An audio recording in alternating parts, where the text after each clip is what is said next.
Close your eyes now, and let yourself settle into this quiet moment. As you breathe slowly, in and out, consider this: you are experiencing something quite extraordinary right now. You are conscious.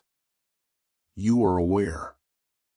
And this awareness you're feeling, this sense of being here, now, present in this very moment, is perhaps the most mysterious phenomenon in all of existence. Scientists and philosophers have pondered consciousness for millennia, and here's something beautifully humbling: we still don't fully understand how it arises. This mystery you're living inside of, this experience of being you, remains one of the deepest puzzles in all of science. Let that thought wash over you like a warm wave. You are a walking mystery, and that's perfectly wonderful. Now, as you continue breathing, become aware of your awareness itself. Notice how you can think about thinking, how you can observe your own observations. This remarkable ability is called metacognition, and it's one of consciousness's most elegant features. You're not just experiencing the world, you're experiencing yourself experiencing the world. Like a mirror reflecting a mirror, your mind folds back upon itself in infinite recursion. And here's something that might surprise you: consciousness isn't a single thing at all. It's more like an orchestra, with different sections of your brain playing together in harmony. While you rest here, your visual cortex is processing the darkness behind your eyelids, your auditory system is hearing these words, your body is sensing the surface beneath you, and somehow, all of these separate streams of information are woven together into the unified experience of you. This is called the binding problem, and neuroscientists are still discovering how your brain creates this seamless tapestry from so many threads. As you sink deeper into relaxation, consider this gentle truth: consciousness exists on a spectrum, like a dimmer switch rather than an on-off button. Right now, as drowsiness begins to embrace you, you're experiencing this spectrum firsthand. You're floating in that peaceful space between full alertness and sleep, and this gradient of awareness is always present, from deep sleep to dreaming, from waking to meditation. You move through these states as naturally as the tide moves through the ocean.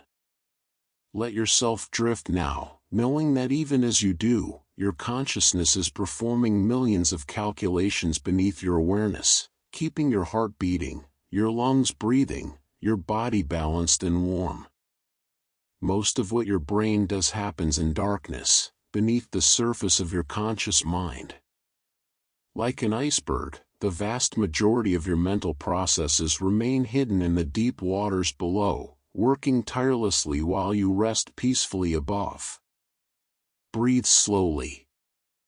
Let go. You are consciousness exploring itself, and right now, that exploration is leading you gently toward sleep. As you drift deeper into this peaceful state, imagine your thoughts as a river flowing through you. Watch them gently, without holding on, and know this: you are not your thoughts. You are the awareness that observes them.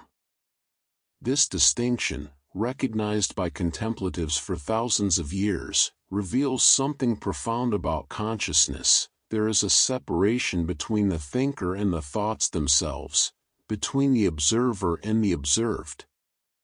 Your mind right now is producing what scientists call the default mode network, a beautiful term for what happens when you're not focused on any particular task. This network activates when you daydream, when you remember the past, when you imagine the future. It's the mind wandering freely, like a boat drifting on calm waters.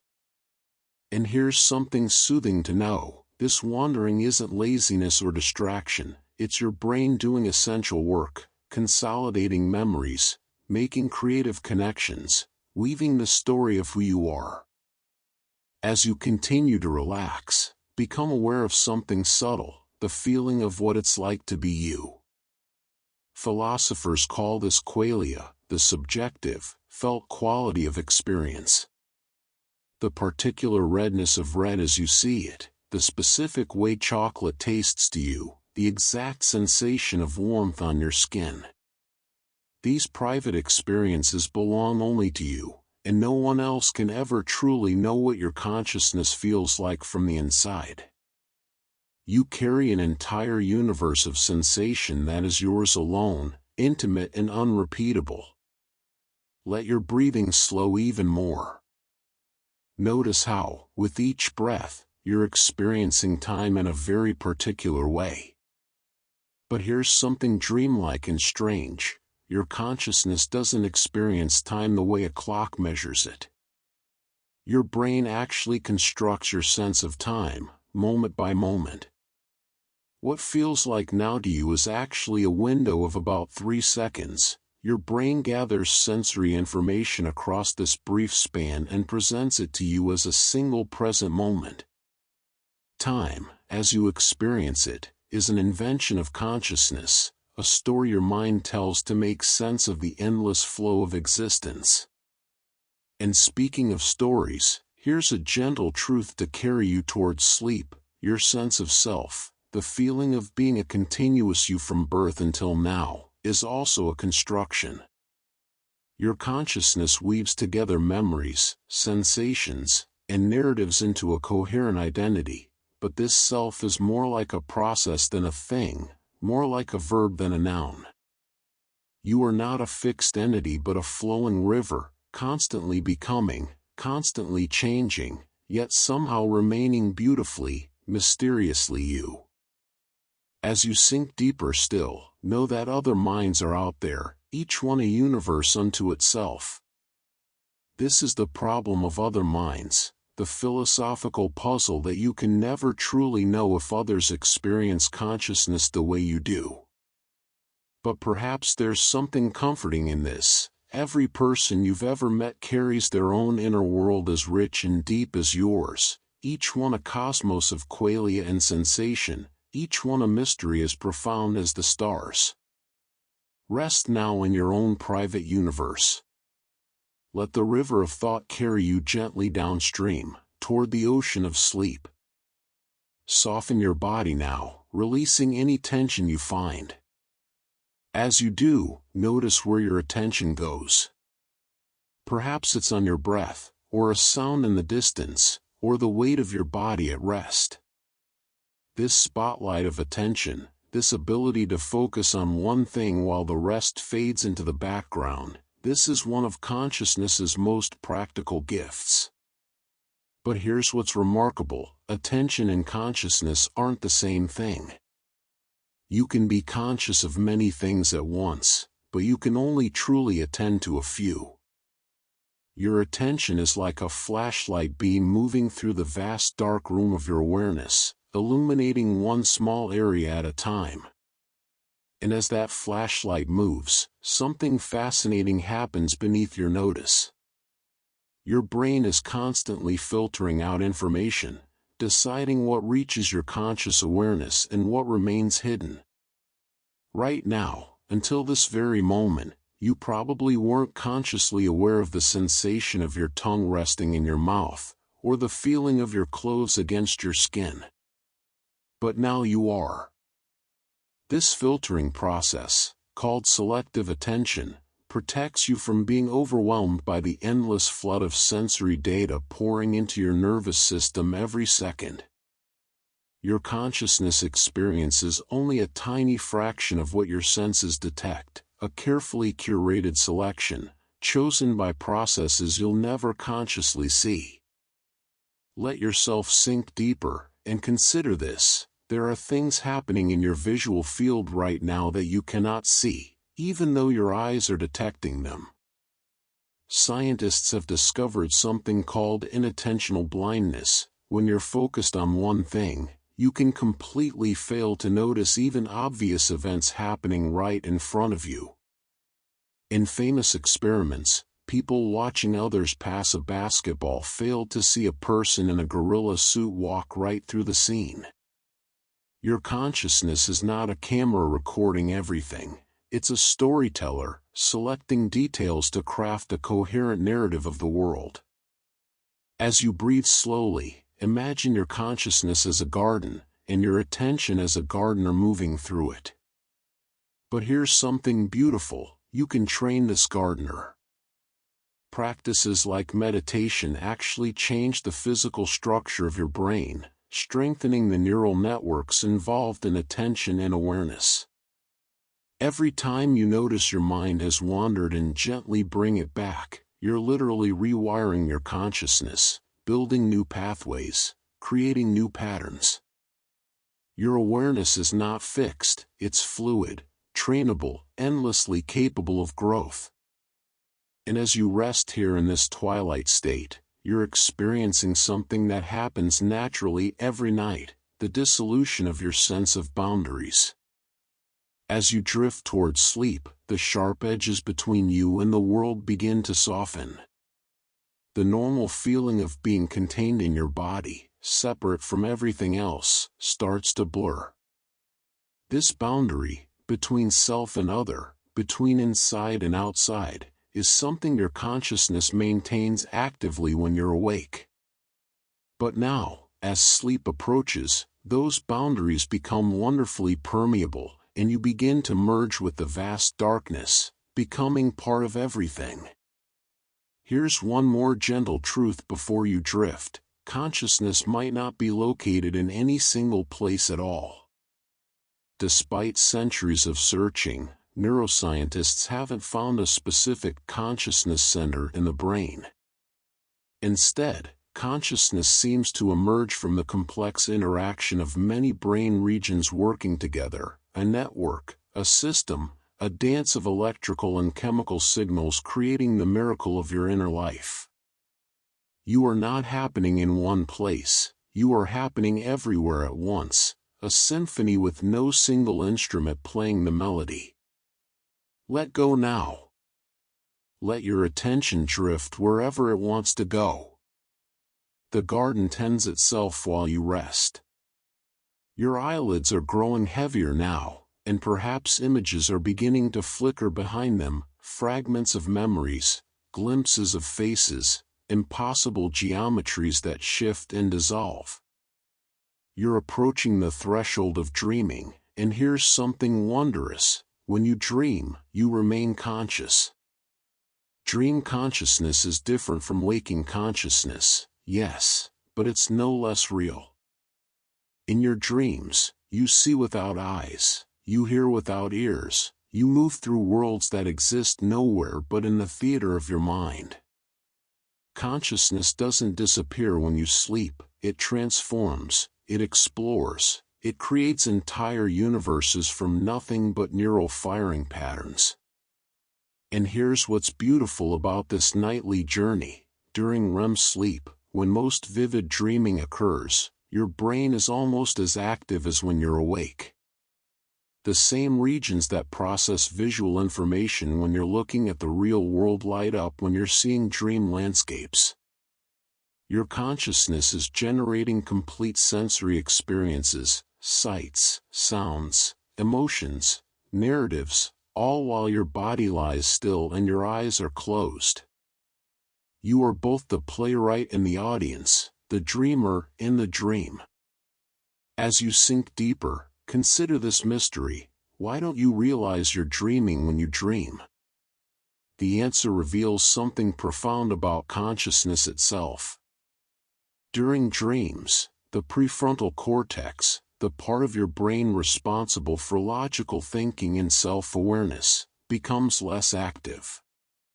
Without this region fully engaged, you lose the ability to question the reality of your experience. You accept that you can fly, that your childhood home has rooms that never existed, that time moves backward and forward simultaneously. This shows us something important: your sense of what's real, your ability to distinguish reality from imagination, is itself a function of consciousness that can be switched on or off. Let yourself float now, and know this: some people, through practice, can become conscious within their dreams. This phenomenon, called lucid dreaming, is a state where you're simultaneously asleep and aware that you're dreaming. In a lucid dream, you can explore your own consciousness with full awareness, walking through the landscape of your mind while knowing it's your mind. Researchers have even communicated with lucid dreamers during sleep, dreamers who could signal to the waking world using eye movements, bridging two states of consciousness in real time. Here's something else to carry you into sleep: you've actually been unconscious many times today, though you didn't notice. Every time you blink, there's a brief moment when no visual information reaches your brain, yet you never perceive darkness or interruption. Your consciousness smooths over these gaps, creating the illusion of continuous perception. The world you experience is not a direct recording of reality, it's a seamless reconstruction, edited moment by moment, with all the rough transitions cut away. You live in a movie your brain creates, not the raw footage of existence. And as you drift between waking and sleeping, you might experience something strange and wonderful: hypnagogic hallucinations.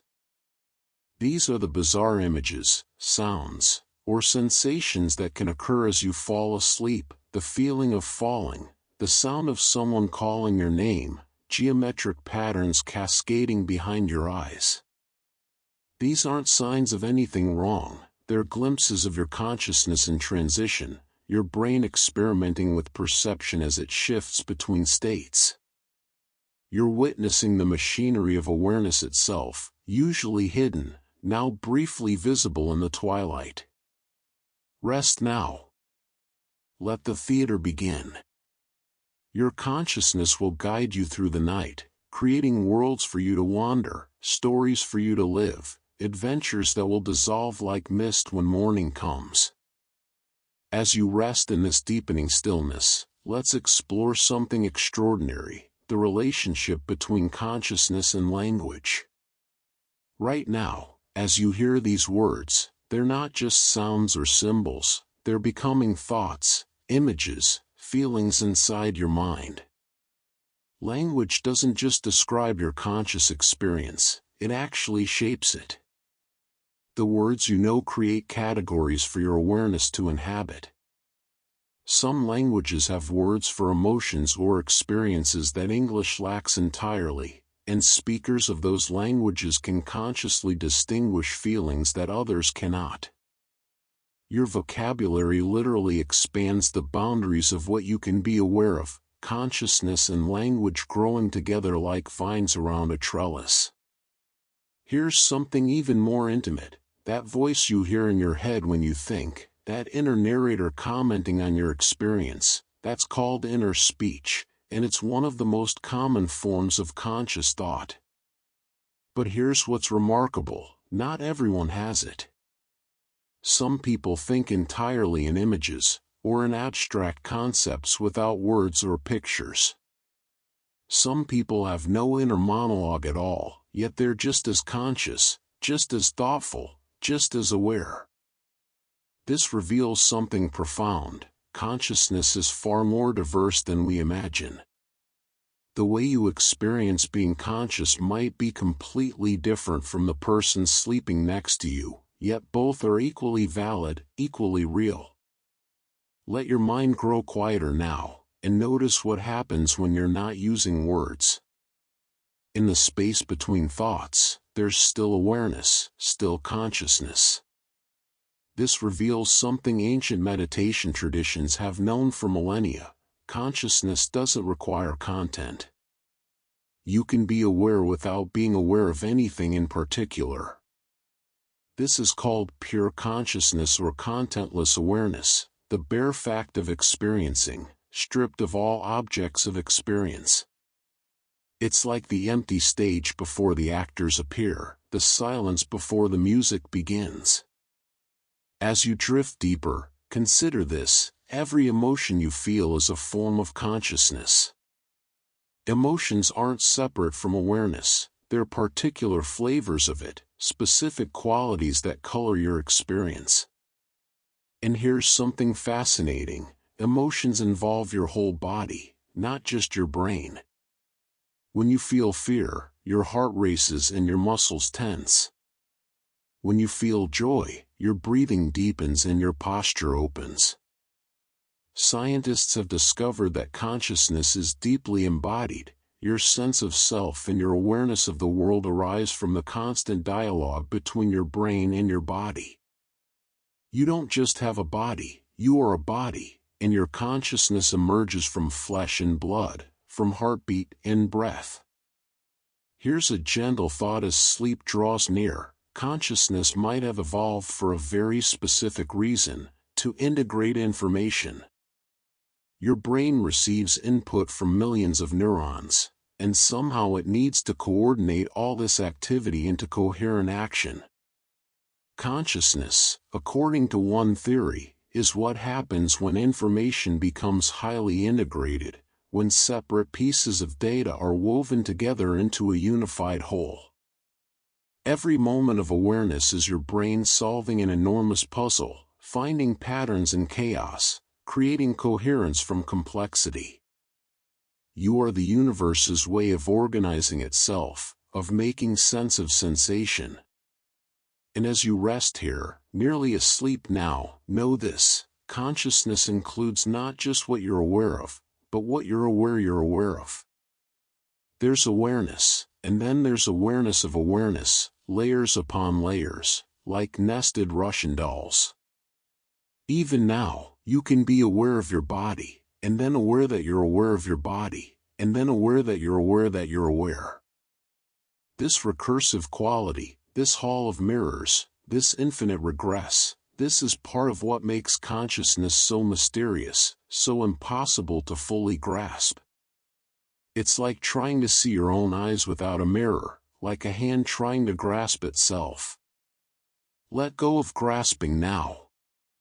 Let consciousness carry you wherever it flows. You are safe in the river of awareness, floating toward the sea of sleep. Breathe slowly now, and as you do, consider something beautiful: you are never truly alone in your consciousness. Every word you know, every concept you think with, every way you understand the world, all of these were given to you by other conscious beings. Your mind was shaped by conversations, by stories, by the accumulated wisdom of countless humans who came before you. Consciousness, it turns out, is deeply social. We don't develop awareness in isolation. Infants raised without social interaction show profound deficits in consciousness. Your inner world was built through connection, through the meeting of minds, through the slow dance of shared attention between you and those who loved you into being. And here's something that might surprise you: when you interact with another person, your brain actually begins to synchronize with theirs.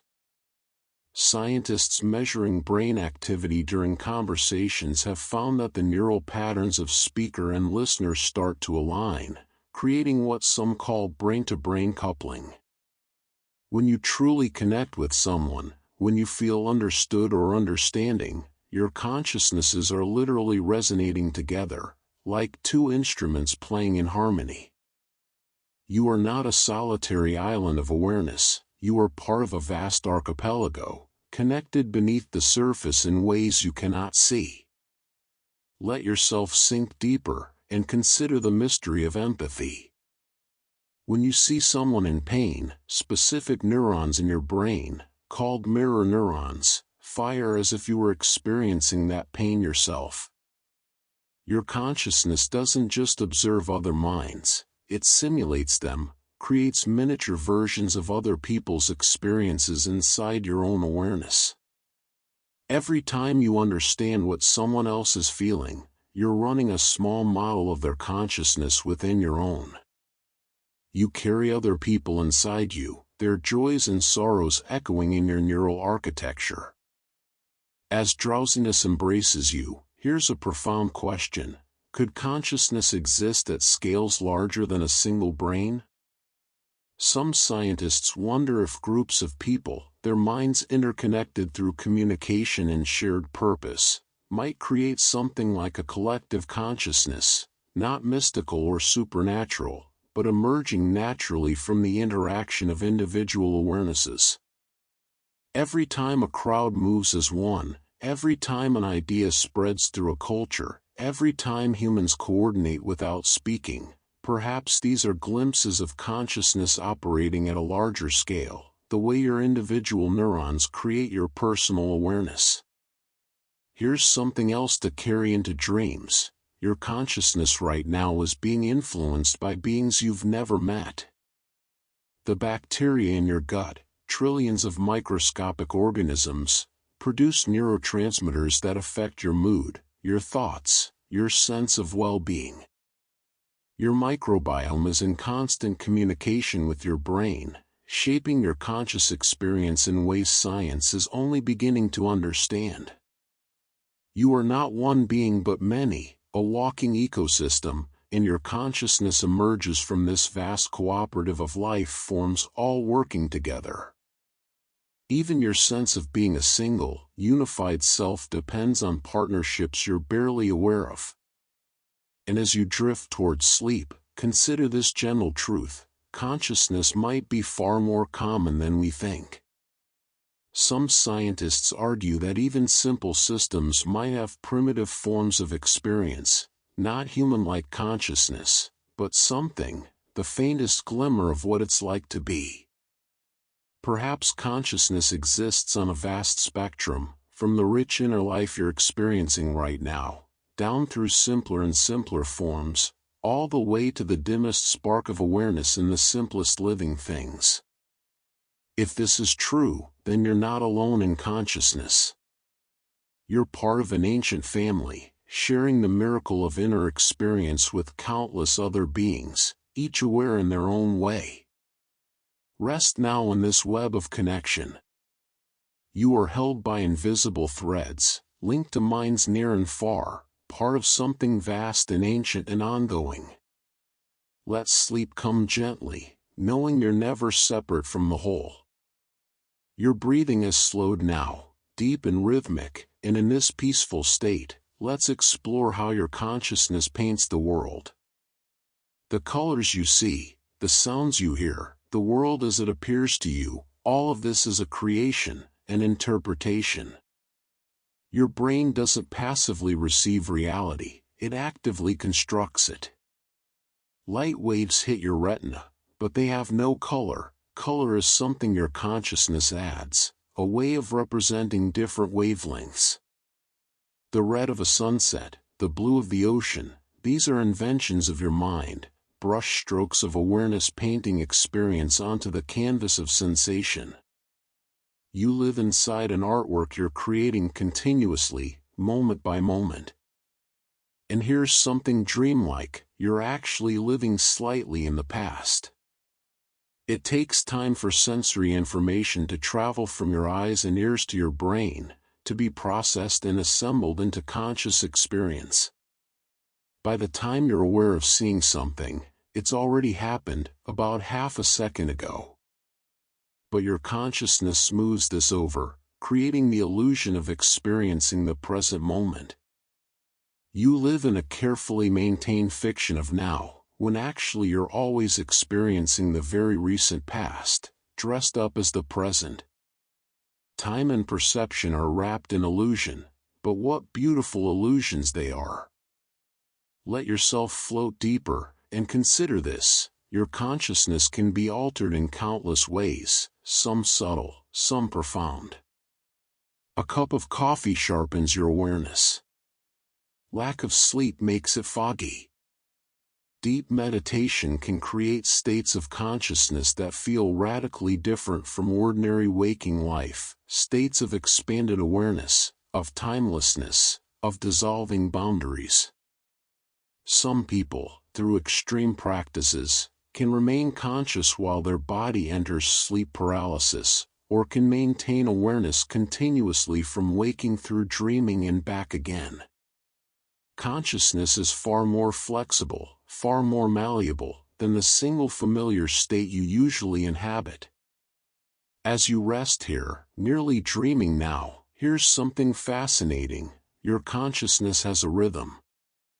Throughout the day, your awareness naturally fluctuates in cycles, periods of sharper focus alternating with periods of drift.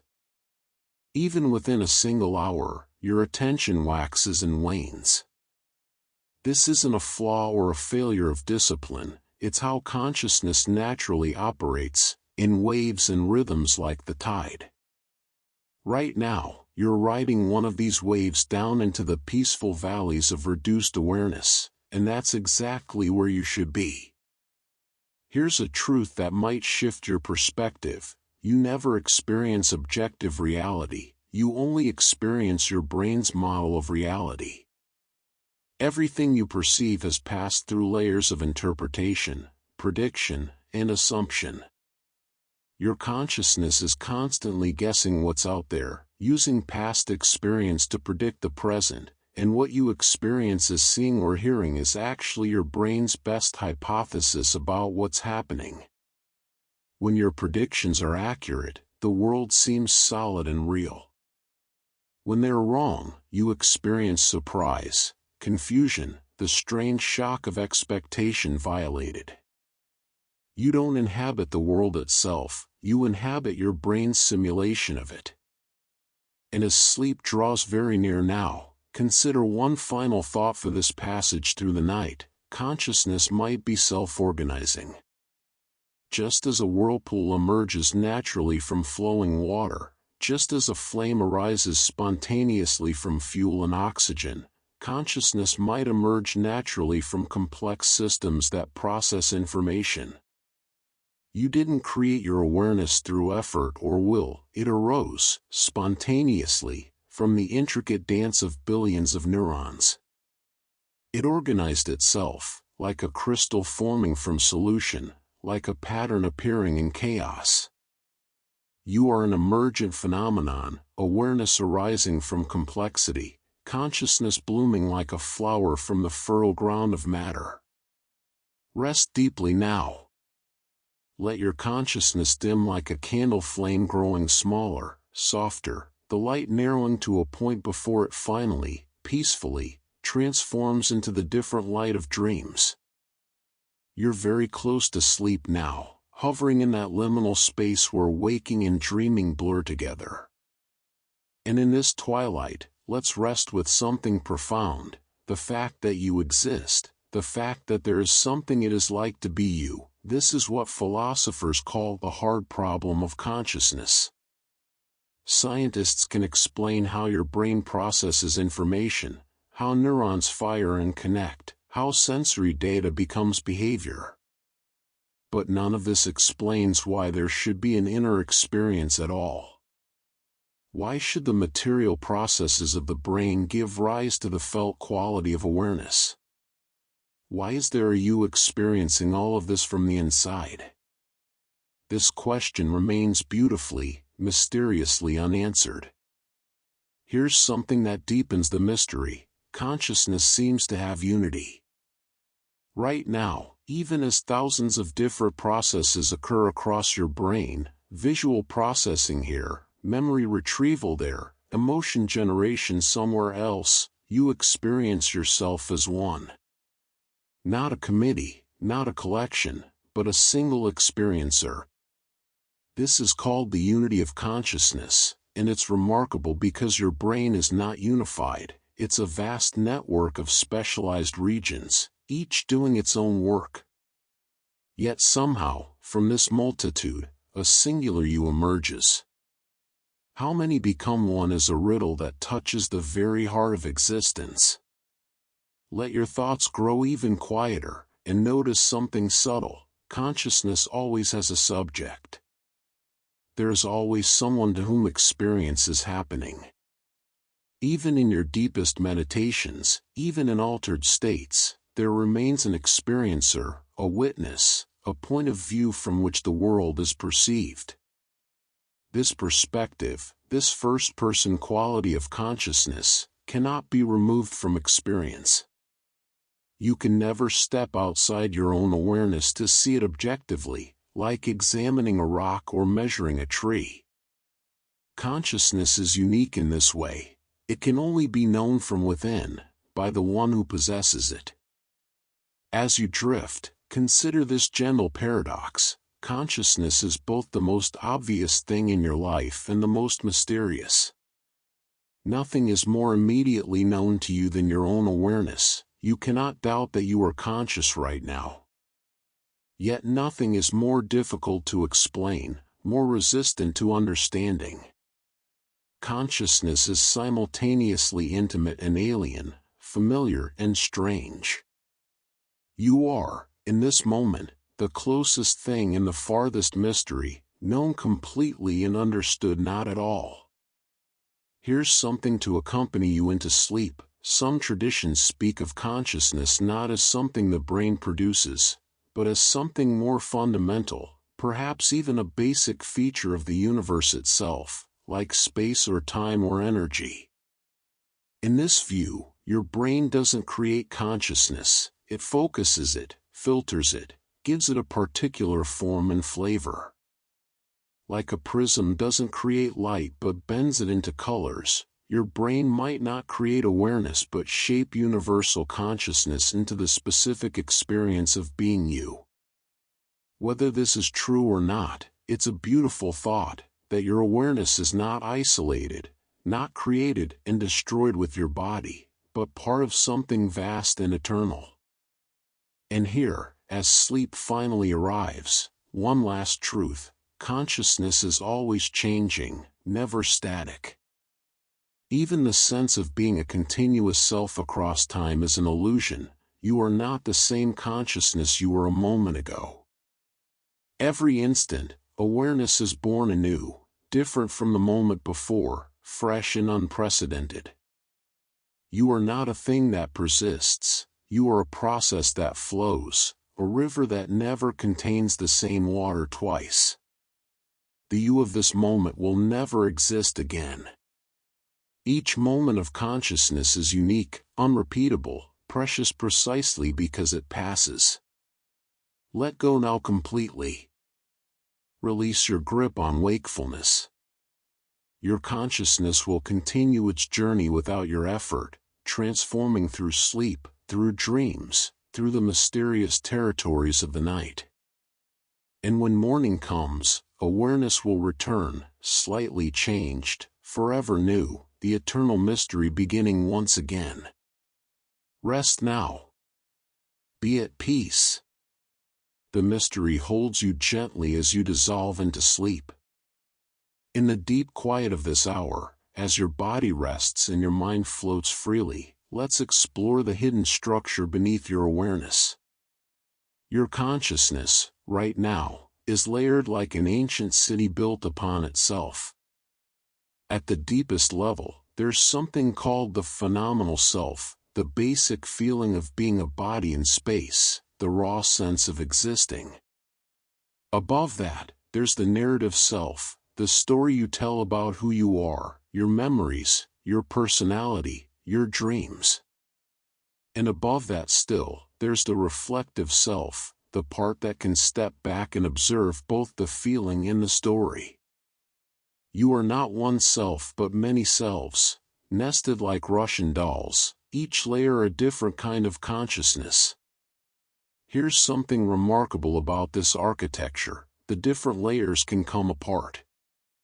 In certain states, deep meditation, some neurological conditions, certain moments of crisis or ecstasy, people report that the narrative self dissolves while the phenomenal self remains. The story of me falls away, but the feeling of being, the raw presence of awareness, continues. This suggests that your sense of identity is not fundamental to consciousness itself. You can be aware without being anyone in particular, conscious without a story, present without a past or future. The self you cherish is optional, a beautiful addition but not the foundation. Let yourself sink deeper still, and consider this: consciousness is what philosophers call intentionality. It's always about something, always directed toward objects of awareness. Right now, your consciousness is about these words, about the darkness behind your eyelids, about the sensations in your body. Even when you daydream, your consciousness is about the imagined scenes playing in your mind. This aboutness is essential to awareness. Consciousness is inherently relational, always reaching beyond itself toward the world.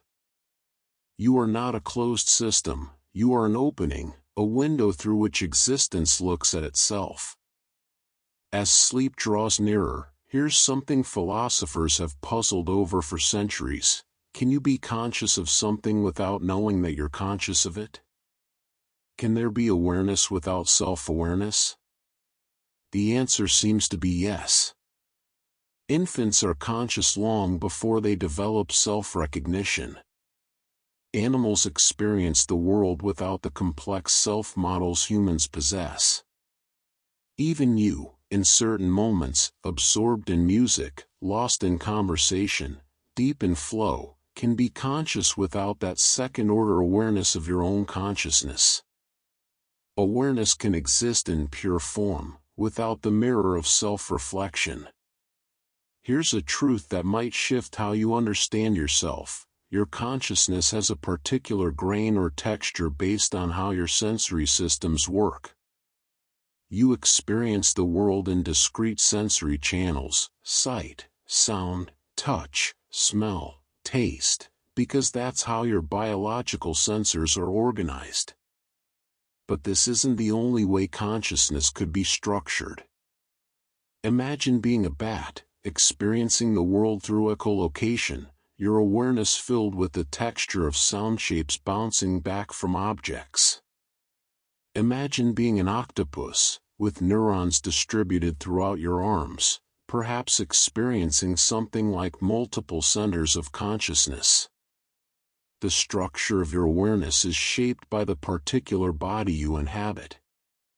And as you rest here, merely asleep, consider this: consciousness might have thresholds and switches that turn different aspects on or off. You've experienced this yourself, the moment when you suddenly realize you've been lost in thought, or the instant when you snap to attention after zoning out. These are transitions in consciousness, moments when awareness reorganizes itself. Some researchers believe consciousness operates through discrete states rather than continuous flow, clicking from one configuration to another like frames in a film. The smoothness you experience might be an illusion, consciousness actually jumping from moment to moment while creating the feeling of seamless continuity. Rest deeply now. Your consciousness is doing what it does best: transforming, reorganizing, preparing to travel through different architectures of awareness as the night unfolds. You are a palace with many rooms, and sleep will guide you through them all. Breathe slowly, deeply, and as you do, notice how the present moment is already becoming memory. Even now, this very instant is slipping into the past, and what you'll remember of this time tomorrow will be different from what you're experiencing right now. This reveals something profound: consciousness and memory are intimately intertwined, inseparable partners in creating your sense of existence. Without memory, each moment of consciousness would be isolated, disconnected from all others. You would wake each instant into a world without context, without meaning, without story. Memory is the thread that sews moments of awareness into a life. Here's something beautiful and strange: you don't remember experiences the way a video camera records them. Every time you recall a memory, you're actually reconstructing it, rebuilding it from fragments, filling in gaps with assumptions and current knowledge. And here's what's remarkable: each time you remember something, you change it slightly. The act of remembering alters the memory itself, reconsolidating it with small modifications. Your past is not fixed, it's fluid, constantly being rewritten by your present consciousness. You are, in a very real sense, creating your history as you go along, your consciousness editing its own story with each recollection. Let yourself drift deeper, and consider this: you have different kinds of memory that create different flavors of consciousness. There's episodic memory, the ability to mentally travel back in time and re-experience specific moments from your life. When you remember your 10th birthday or your first day of school, you're not just recalling facts, you're regenerating a form of consciousness, reliving experience. Then there's semantic memory, your knowledge of facts and concepts without the experience of learning them. You know Paris is in France, but you probably can't remember the moment you learned this. These different memory systems create different textures of awareness, different ways consciousness relates to the past. As drowsiness deepens, here's something that touches the mystery of identity. People with severe amnesia, unable to form new memories, still have consciousness. They experience each moment fully, but when that moment passes, it's gone forever, leaving no trace. Imagine living in an eternal present, where nothing you experience can be carried forward, where every person you meet is a stranger moments later, where the world is forever new because nothing can be remembered. This shows us that while memory enriches consciousness, consciousness itself doesn't require memory to exist.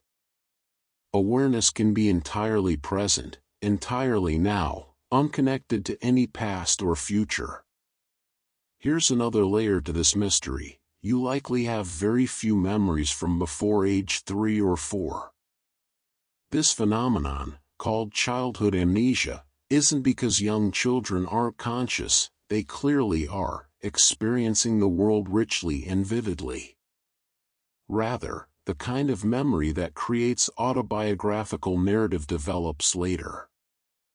You were fully aware during those early years, but that consciousness left almost no retrievable trace. There are years of your life you lived completely, felt fully, but cannot remember. Consciousness existed then without the architecture to preserve itself, like writing in sand that the tide has washed away. And as you float towards sleep, consider this gentle truth: forgetting is not a failure of consciousness but a gift. If you remembered everything, every conversation, every sensation, every moment of every day, your mind would be overwhelmed, paralyzed by detail. Forgetting allows consciousness to flow freely, to focus on what matters, to release what no longer serves. The memories that remain are not random, they're the ones that shaped you, that carry meaning, that your consciousness has chosen to preserve. You are made not just of what you remember, but also of what you've been wise enough to forget. Let your memories settle now like sediment in still water. Your consciousness will tend them through the night, sorting and consolidating, deciding what to keep and what to release, weaving the day's experiences into the larger tapestry of who you are. Rest in the present moment, which is already becoming past, already transforming into the memories that will carry you forward. In this quiet darkness, as your mind grows softer and more spacious, let's explore a subtle distinction that reveals much about consciousness. Attention and awareness are not the same thing, though they work together so seamlessly you rarely notice the difference. Awareness is the vast field, everything present in your consciousness at once, like a wide sky. Attention is the spotlight, the narrow beam that illuminates one small part of that sky. Right now, you're aware of many things at once: sounds, sensations, thoughts drifting by, but your attention moves between them, touching one, then another, like a butterfly visiting flowers in a garden. Here's something fascinating: you can train attention to become more stable, more flexible, more refined. When you practice focusing on your breath in meditation, you're not just calming your mind, you're literally strengthening the neural networks that control attention. brain scans of long-term meditators show thickening in areas responsible for sustained attention and reduced activity in the default wandering mode. Your consciousness is not fixed in its capacities. It's trainable, shapeable, capable of profound development. The quality of your awareness can deepen and mature throughout your entire life. Let yourself sink deeper and notice something about the present moment. It's impossible to truly capture it. By the time you think this is now, that moment has already passed. Your consciousness is always slightly behind the present, always reconstructing what just happened and presenting it to you as now. And yet, paradoxically, you're also always slightly ahead of the present. Your brain is constantly predicting what will happen next, preparing responses, generating expectations. You live in a strange temporal space, simultaneously behind and ahead of the moment, never quite landing in the pure present. The now you experience is a creation, a narrow bridge between remembered past and anticipated future. As you rest here, consider this: consciousness has what researchers call a spotlight and a lantern. The spotlight is focused adult consciousness, narrow, directed, goal-oriented, excellent at concentrating on one thing. The lantern is the consciousness of young children, broad, diffuse, taking in everything at once without filtering. Children's consciousness is like a room flooded with light, while adult consciousness is like a flashlight beam. Neither is better, they're different modes, and you actually shift between them throughout your life. In moments of wonder, play, or creative flow, your consciousness can return to that lantern mode, opening wide to experience without agenda. Here's a truth about the limits of consciousness: you can only hold a small amount in awareness at once. There's a famous number in psychology, 7, plus or minus 2, representing the approximate number of items you can hold in conscious attention simultaneously. Try to hold more, and things start falling away, slipping back into the vast unconscious. Your consciousness is like a small stage with limited space, and only a few actors can occupy it at any moment. The rest wait in the wings, ready to enter when called, but never visible all at once. This limitation shapes everything about how you think, learn, and understand the world. And as sleep approaches, here's something soothing: your consciousness naturally cycles through states of high and low vigilance. You don't maintain constant alertness, instead, you oscillate, your awareness brightening and dimming in natural rhythms. These fluctuations happen even when you're trying to stay focused, gentle waves that are part of consciousness's fundamental nature. Right now, you're riding these waves down into the peaceful valleys, allowing vigilance to fade, attention to dissolve, the spotlight to dim until only the vast dark awareness remains, open and empty and perfectly at rest. Surrender to the rhythm now. Let attention go where it will, let awareness expand into the darkness. You don't need to hold on to anything. Consciousness will carry you through the night, alternating between focus and diffusion, between dreams with clear narratives and dreams that are pure sensation, pure color, pure being. Your body is deeply relaxed now, heavy and warm, and in this state of ease, let's turn towards something essential: the role of emotion in consciousness. Every moment of awareness has a feeling tone, a subtle coloring of experience as pleasant, unpleasant, or neutral.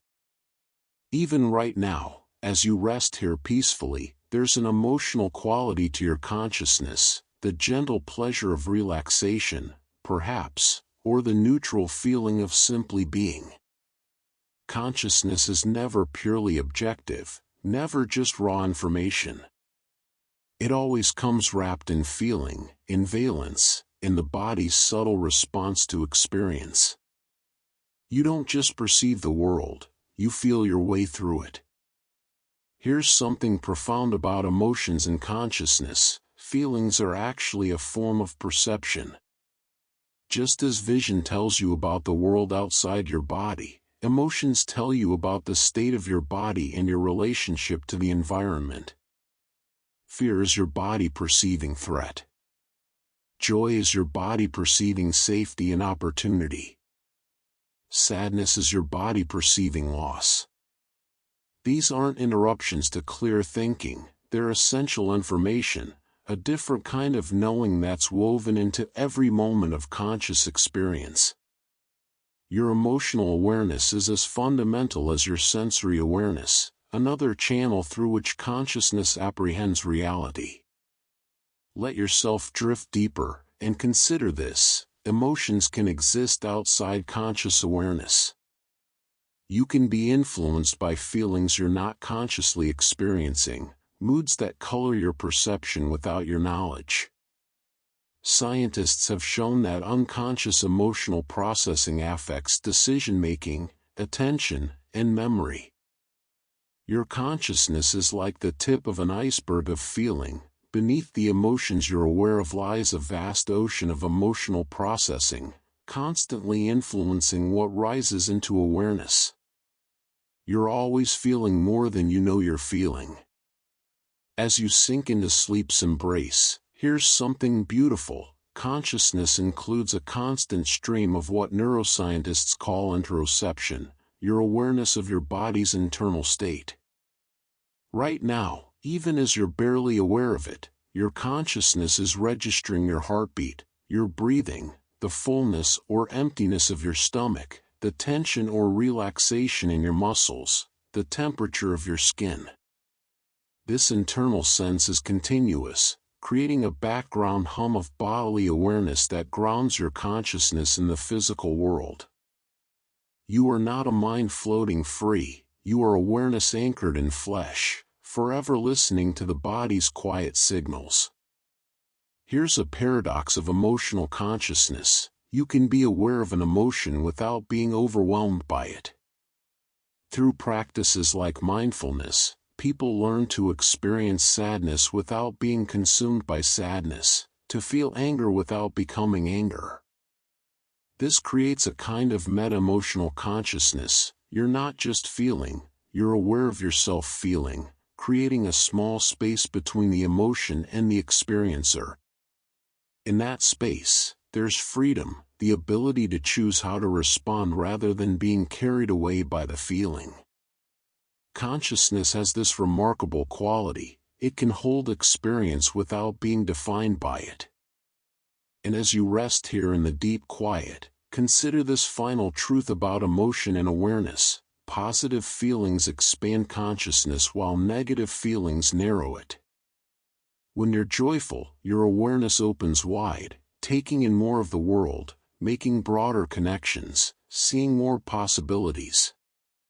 When you're anxious or afraid, consciousness contracts, focusing tightly on threats, filtering out anything irrelevant to survival.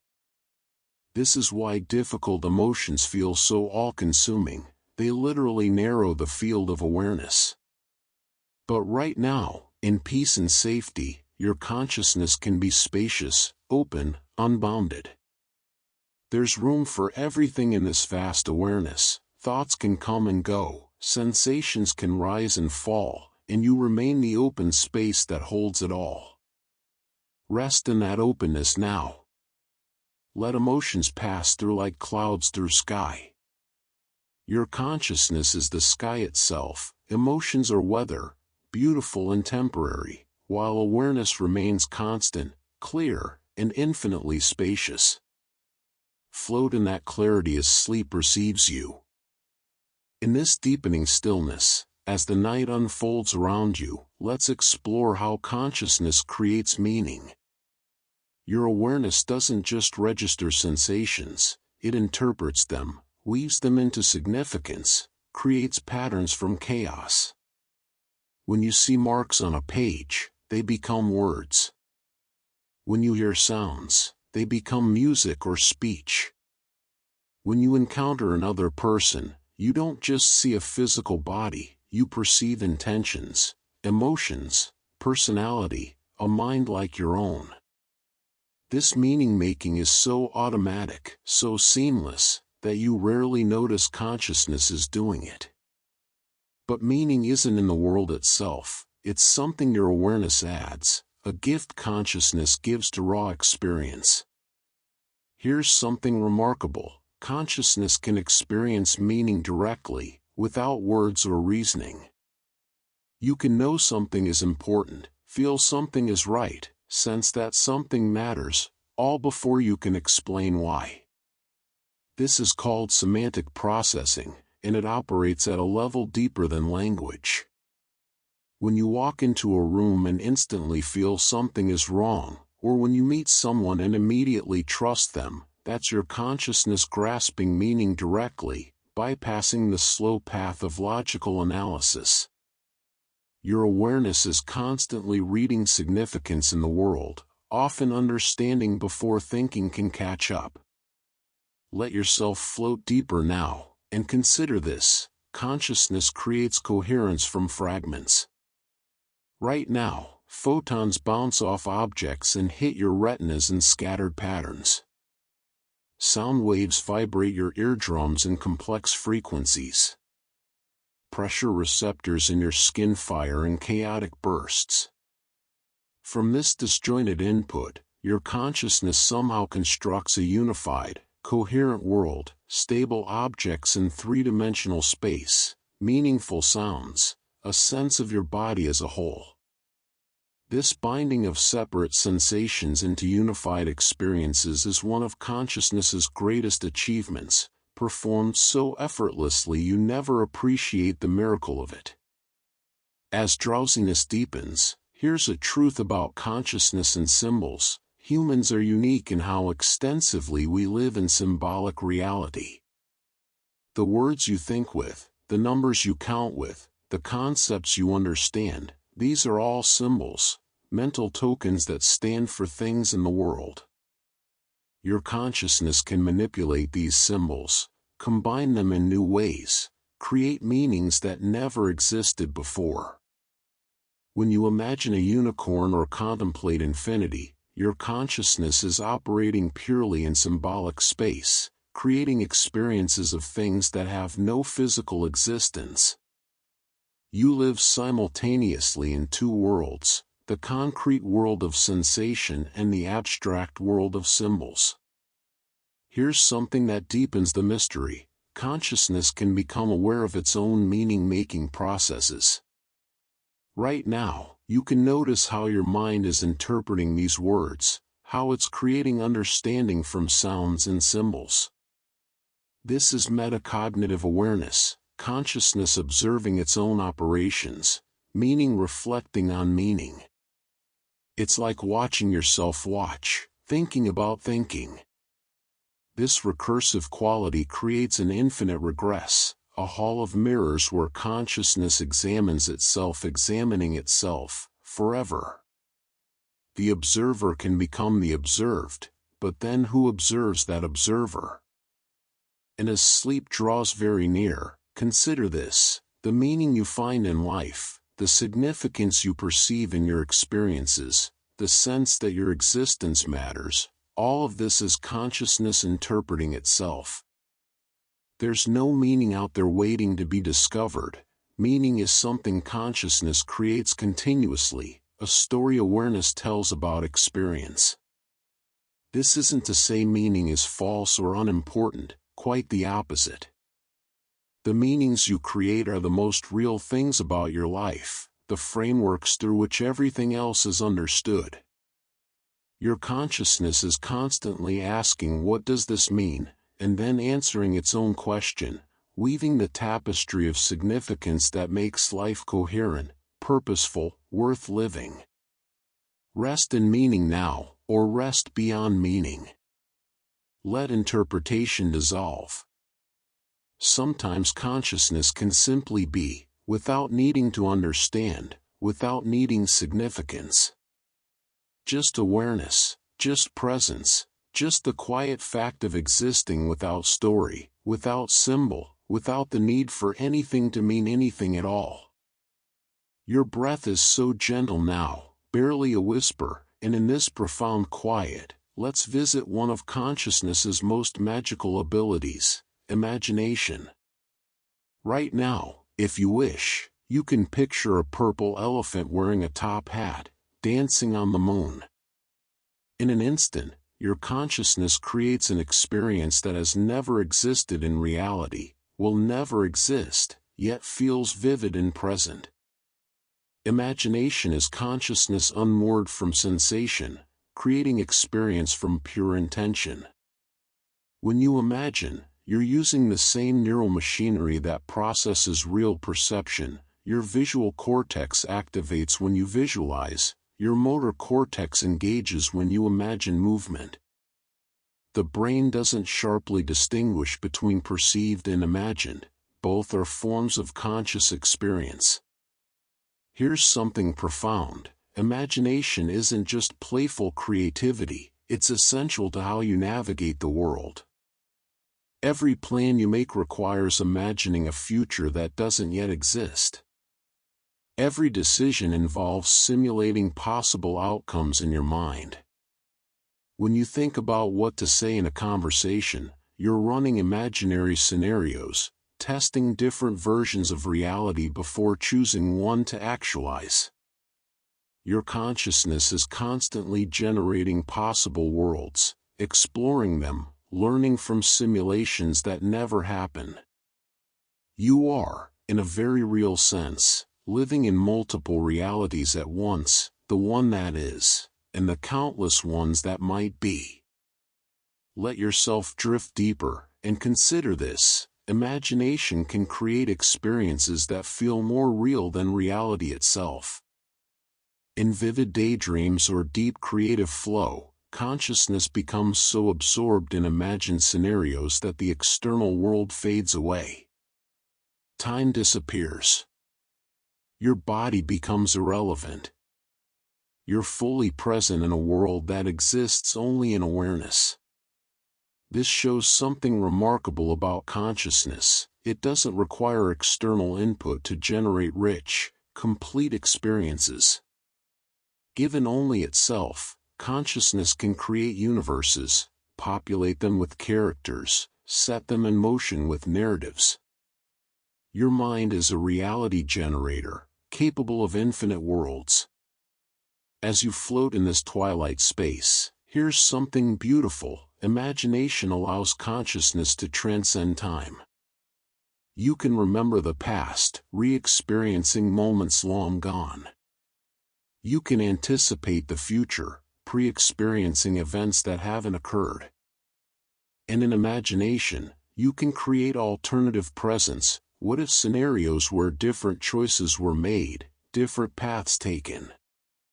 Through imagination, your consciousness isn't bound to the immediate moment, it can roam freely through time, visiting what was, what might be, and what never could be.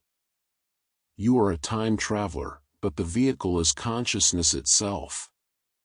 Here's a truth about the power of imagination: the scenarios you vividly imagine can actually change your brain and body. Athletes who mentally rehearse their performance show improvements almost as significant as those who physically practice. People who imagine experiences create memories that feel real and can influence future behavior. When you imagine eating a lemon, your mouth actually produces saliva. Your consciousness doesn't just passively observe reality, it actively shapes it, and the line between imagining and experiencing is far thinner than you might think. What you imagine, you partly become. And as sleep finally, gently arrives, here's one last thought: dreams are imagination unleashed, consciousness creating without the constraints of logic, physics, or intention. Soon you'll enter that realm where anything can happen, where you'll fly without wings, speak with the dead, find yourself in impossible places doing impossible things. Dreams are consciousness's purest creative expression, the mind painting on a canvas of infinite possibility. In dreams, you're both the artist and the artwork, the storyteller and the story, creating and experiencing simultaneously in the vast theater of awareness. Let imagination carry you now into sleep's creative realm. Your consciousness will paint worlds for you to wander, stories for you to inhabit. Surrender to the dreaming mind, to consciousness's infinite capacity to create, to explore, to become anything at all. Deep in the night now, as your consciousness hovers between waking and dreaming, let's turn toward one of the most profound mysteries, other minds.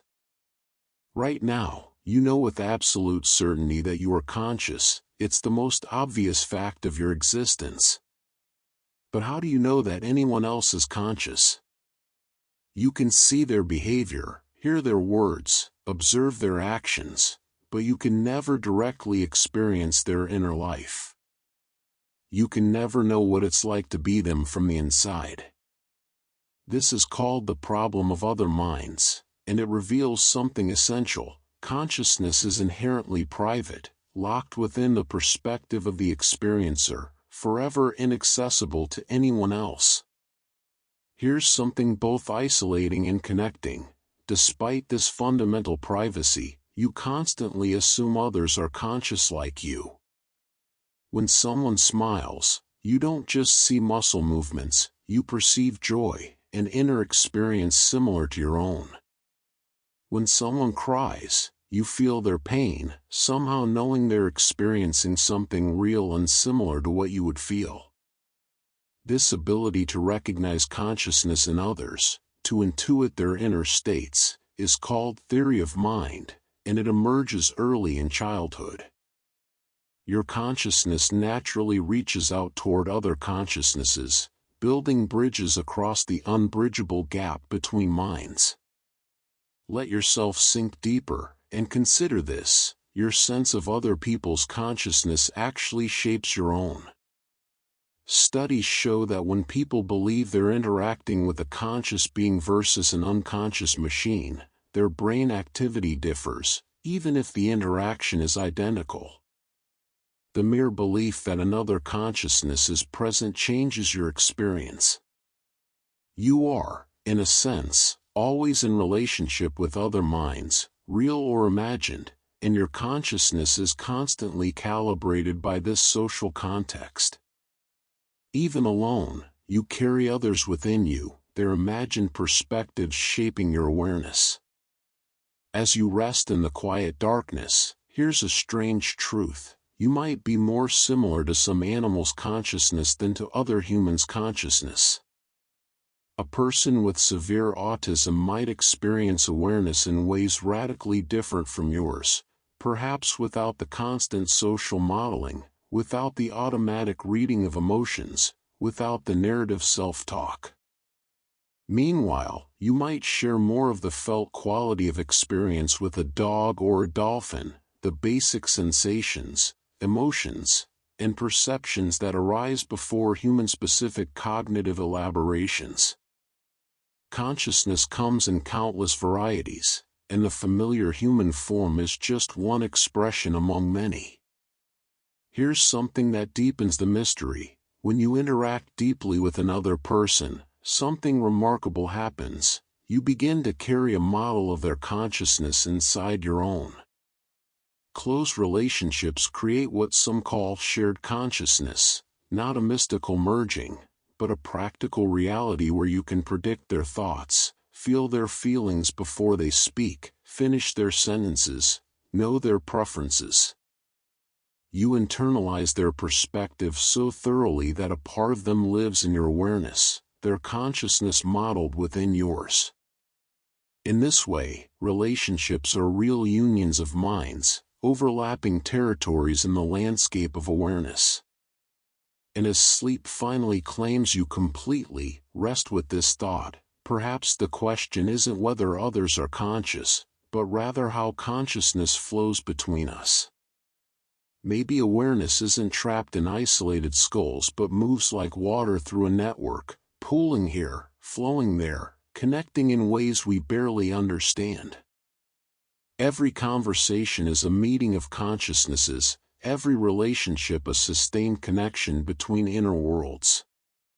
You are never truly alone because consciousness itself might be inherently social, fundamentally relational, or rising not in isolation but in the space between minds.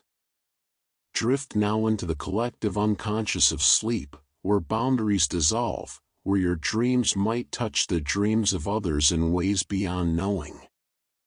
Rest in the mystery of other minds, knowing that tomorrow you'll wake and reach out again, consciousness seeking consciousness, awareness recognizing itself in others across the unbridgeable gap that somehow, miraculously, is bridged every day.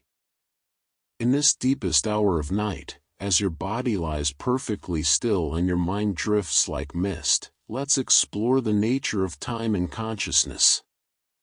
You experience time as flowing, as moving steadily from past through present into future, like a river carrying you forward. But here's something strange, this flow isn't in time itself, it's in consciousness. Time, according to physics, just is. All moments exist equally, there's no objective now moving through them. Yet your consciousness creates the vivid sensation of temporal flow, the feeling that you're moving through time or that time is moving through you. This flowing present moment is a construction, something awareness generates to organize experience into narrative sequence. Here's something even stranger, consciousness can distort time dramatically. In moments of extreme danger, time seems to slow down, seconds stretch into what feels like minutes. In moments of deep absorption, hours can pass in what feels like moments. Your subjective experience of duration has almost nothing to do with clock time. When you're bored, a minute feels eternal. When you're engaged, an hour evaporates. Consciousness is the timekeeper, and it sets the pace based on attention, emotion, and the density of experience. You don't live in objective time, you live in psychological time, a fluid medium that expands and contracts with the rhythm of awareness. Let yourself float even deeper now, and consider this. Consciousness experiences time as a series of discrete moments, but these moments have no fixed duration. What feels like now to you might last anywhere from a fraction of a second to several seconds, depending on what you're attending to. When you watch a movie, the individual frames are projected at 24 per second, but your consciousness binds them into smooth, continuous motion. When you hear speech, individual sound waves arrive in rapid succession, but your consciousness integrates them into meaningful words. Your experience of the present is always slightly blurred, always integrating across a window of time, creating the illusion of continuous flow from discrete snapshots. As you hover on the edge of sleep, here's a profound truth: your consciousness can never catch the present moment. By the time you're aware of something, it's already past. The now you experience is always a reconstruction of what just happened, presented to you as if it's happening right now. You live in a perpetual recreation of the immediate past, consciousness constantly running a fraction of a second behind reality, smoothing and editing before presenting experience to awareness. The present moment, as you know it, is a carefully constructed fiction, a story told so convincingly you never notice the delay. Here's something about the flow of consciousness that ancient meditators discovered: if you observe experience closely enough, its flowing quality begins to break down.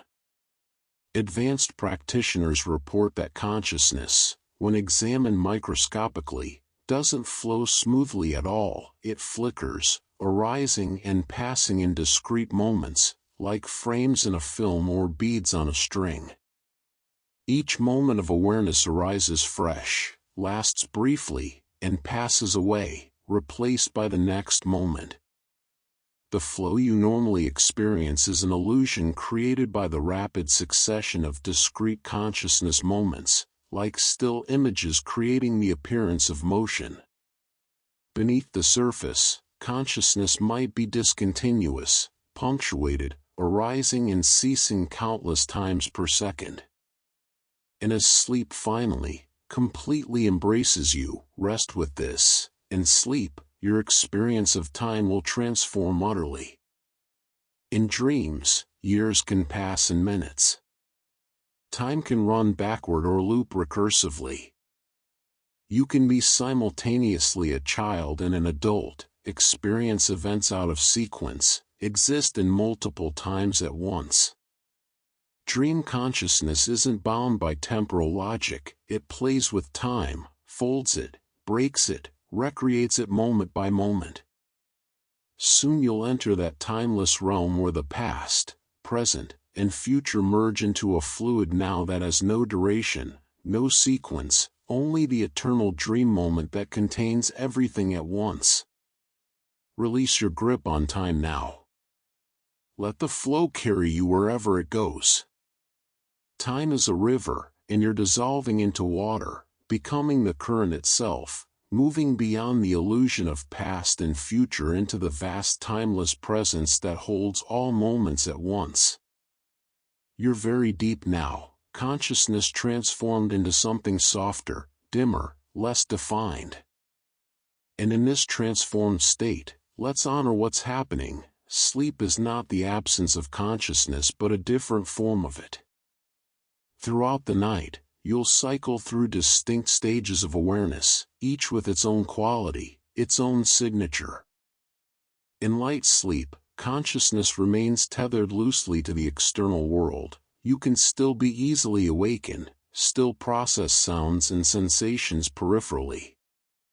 In deep sleep, consciousness withdraws almost completely, diving into a state that feels like nothingness when you later try to remember it, yet brain activity continues, processing and consolidating the day's experiences in a form of awareness too deep to recall. Here's something beautiful about sleep consciousness. It serves purposes you'll never consciously witness. During deep sleep, your brain clears out metabolic waste products, washing away toxins that accumulated during waking hours. Your consciousness, in its deepest resting state, allows the brain to perform essential maintenance, like a city cleaned while its inhabitants sleep. The glymphatic system, the brain's waste removal network, becomes 10 times more active during sleep. Your sleeping consciousness is healing you, restoring you, preparing you for tomorrow's awareness, all while you experience something close to nothing at all. Let yourself surrender completely now, and know this, even in deep sleep, your consciousness maintains a minimal sentinel, a thin awareness monitoring for threats. Mothers sleep through thunderstorms but wake instantly to their baby's whisper. You'll sleep through familiar sounds but rouse if your name is called. Some part of consciousness remains on watch, processing stimuli, deciding what's important enough to interrupt sleep. You're never completely unconscious in the way a rock is unconscious. There's always a dim awareness, or readiness to return to full consciousness if needed. Sleep is not oblivion but a different mode of being present.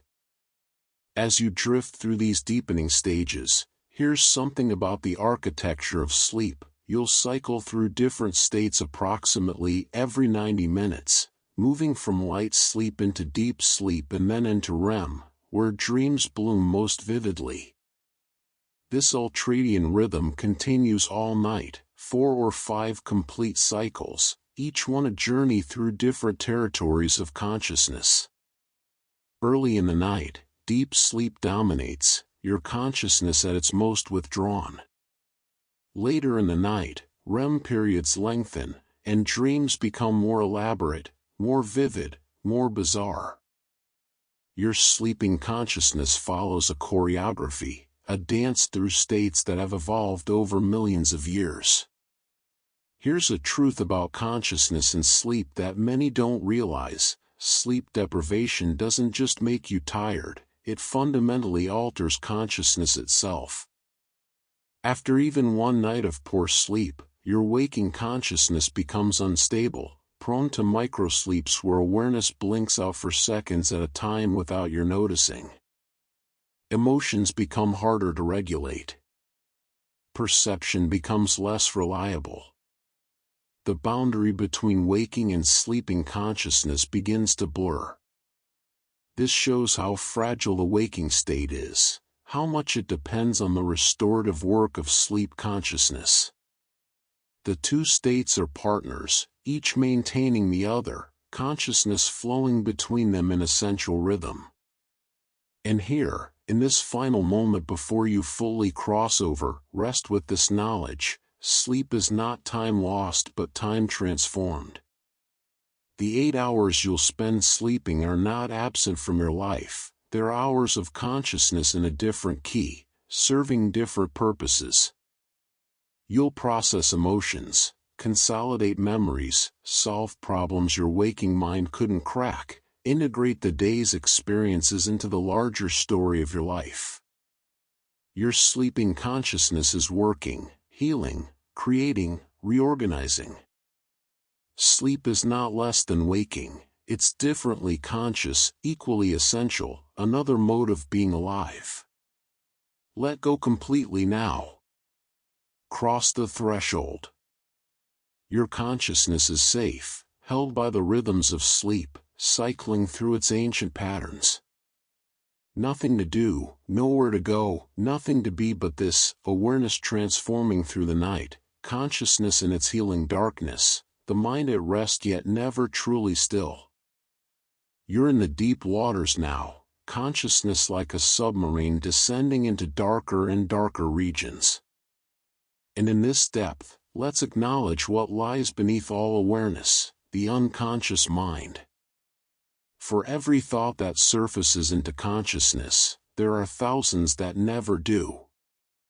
For every decision you're aware of making, countless micro-decisions happen automatically, beneath notice. Your unconscious mind is processing millions of pieces of information every second, regulating your heartbeat and breathing, maintaining your balance, filtering sensory input, accessing memories, generating emotions. The conscious mind is a tiny island in a vast ocean of unconscious processing. Most of what makes you happens in darkness, never touched by the light of awareness. Here's something that challenges our sense of control: many decisions are made unconsciously before you're consciously aware of deciding. In famous experiments, brain activity predicting a person's choice appears several seconds before they report consciously making that choice. Your unconscious mind has already decided, already set the action in motion, and consciousness arrives late to the process, experiencing the decision as if it made it. This doesn't mean you lack free will, it means consciousness and will are more complex than they appear, operating in partnership with processes that never enter awareness. You are more than what you're conscious of being. Let yourself sink even deeper, and consider this: the unconscious isn't just automatic processes, it's also a repository of everything you've forgotten but not lost. Memories that seem gone can resurface unexpectedly, triggered by a smell, a sound, a context. Skills learned long ago return when needed. The unconscious holds your history, your patterns, your accumulated learning. When you solve a problem suddenly after sleeping on it, that's unconscious processing at work. Your mind was working on the puzzle while consciousness attended to other things or rested completely.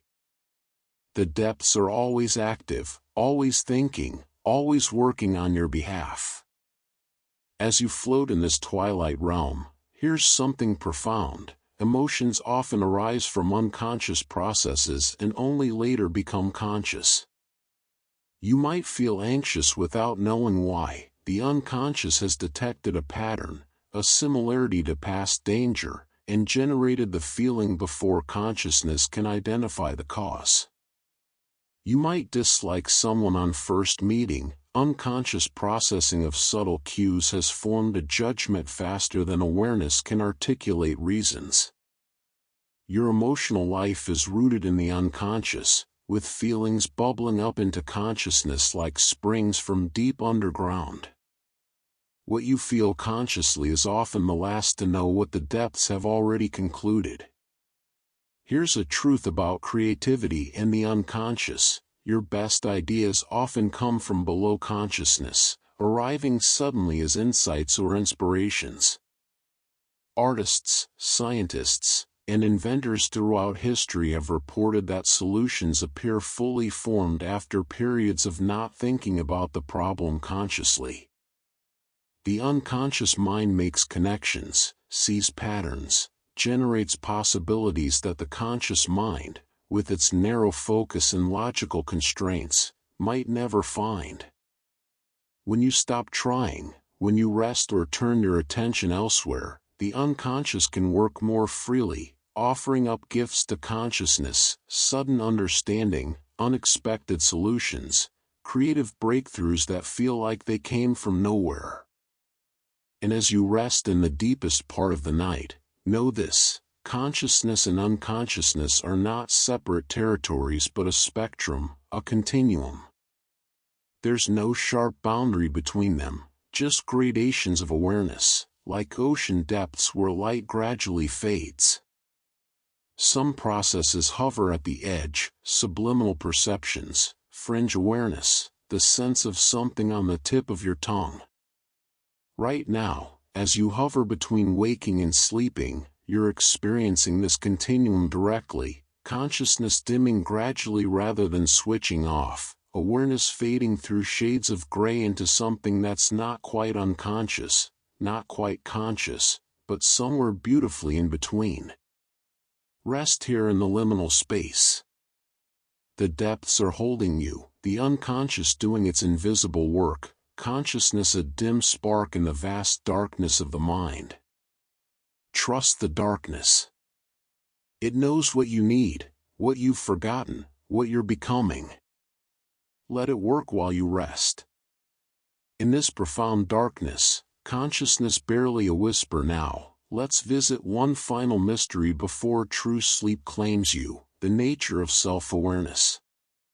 Among all creatures on Earth, only a few can recognize themselves in a mirror: humans after about 18 months of age, great apes, dolphins, elephants, magpies. This ability, called mirror self-recognition, reveals a particular kind of consciousness: the awareness that the awareness you're experiencing belongs to a specific, continuous entity, you. It's consciousness turning back on itself, recognizing its own existence, creating the strange loop of an I that observes itself observing. Here's something profound about this self-awareness: it develops gradually and can be lost. Infants are conscious, feeling and perceiving richly, but they don't yet have a concept of self as separate from the world. That boundary forms slowly through social interaction, through seeing yourself reflected in others' eyes, through accumulating memories that create a sense of continuity. And in conditions like advanced Alzheimer's disease, self-awareness can dissolve. The person remains conscious, experiencing moment to moment, but the organizing sense of I fades away. Self-awareness is not the same as consciousness. It's a particular kind of consciousness, one that can be present or absent while awareness continues. Let yourself drift deeper still, and consider this: you have multiple selves within your consciousness. There's the self you present to others, your social persona, different in different contexts. There's the self you are in private, the inner narrator, the judge of your own thoughts. There's the aspirational self, who you wish to become. There's the remembered self, who you believe you've been. These aren't different people, they're different aspects of consciousness organizing experience in different ways. The unified I you feel is actually a coalition, multiple processes reaching consensus moment by moment, creating the illusion of singular identity. As you hover at the very edge of sleep, here's something unsettling and liberating. Your sense of being a self can temporarily dissolve in certain states of consciousness. In deep meditation, in flow states, in moments of awe when confronting vast beauty or terror, the boundaries of self become permeable or disappear entirely. People report experiencing ego dissolution, consciousness continues, perhaps even intensifies, but the sense of being a separate observer vanishes. There's just experience without an experiencer, awareness without a center.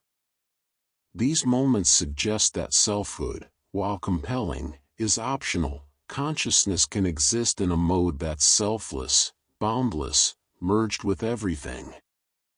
Here's a truth about consciousness and identity. You're not the same person you were 10 years ago, yet you feel like you are. Almost every cell in your body has been replaced. Your memories have been reconstructed countless times.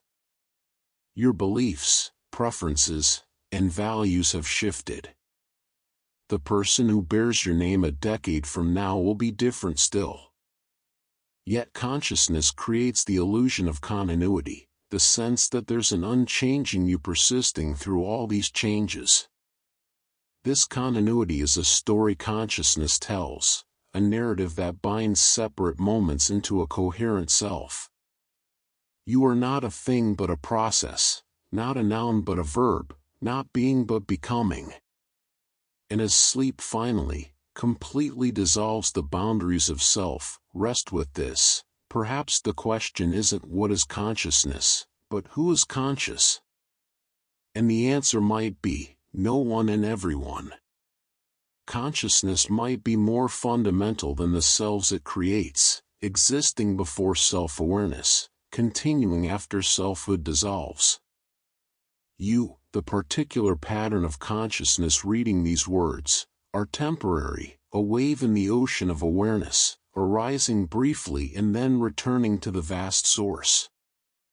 The wave is real while it lasts, but it was always ocean, and it will be ocean again. Let the self dissolve now. Let the boundaries fade. Let you become this, just consciousness, just awareness, just the miracle of experience without an experiencer. Rest in the ocean. You were never separate from it. Sleep washes away the illusion, and for a few hours, you'll know what it's like to be awareness without identity, consciousness without self, the light without a particular lamp to hold it. You're beyond thought now, beyond words, consciousness like smoke dispersing into darkness. And in this final passage before sleep claims you entirely, let's rest with the simplest truth of all: consciousness is a gift. You didn't earn it, didn't create it, didn't ask for it. You woke one day in early childhood and found yourself here, aware, experiencing, alive. And every morning since, this miracle repeats, consciousness returns, the world appears again, you are once more present to experience existence. Most of the universe is unconscious, rock and void, elements and forces, matter moving according to law. But here, in you, the universe has become aware of itself. Through your eyes, existence looks at existence. Through your consciousness, being knows that it is. Here's something humbling and magnificent: consciousness might be the universe's way of experiencing beauty. Without awareness, there would be sunsets but no one to see them as beautiful, music but no one to feel moved, love but no one to experience its sweetness. Consciousness doesn't just observe reality, it adds a layer of meaning, emotion, and significance that wouldn't exist otherwise. When you find something beautiful, you're not just passively registering properties, you're creating beauty through the act of conscious appreciation. You are not separate from beauty, you are where beauty happens, the place existence becomes meaningful to itself. Let yourself rest completely now, and know this: consciousness connects you to every other conscious being across all time. Every human who has ever lived experienced the same basic miracle, the light of awareness, the sense of being present, the inner world of thought and feeling. Across vast differences in culture, language, and belief, consciousness is the common ground. When you suffer, you share something with every being that has suffered. When you feel joy, you join an ancient celebration that spans millennia. Consciousness makes you part of an unbroken lineage reaching back to the first creatures that could feel, the first minds that could wonder, the first awareness that could know itself. As you sink into sleep's embrace, here's a gentle truth: consciousness is precious precisely because it's temporary. This particular configuration of awareness that is you, with your specific memories, your particular perspective, your unique way of experiencing, will never exist again once it's gone.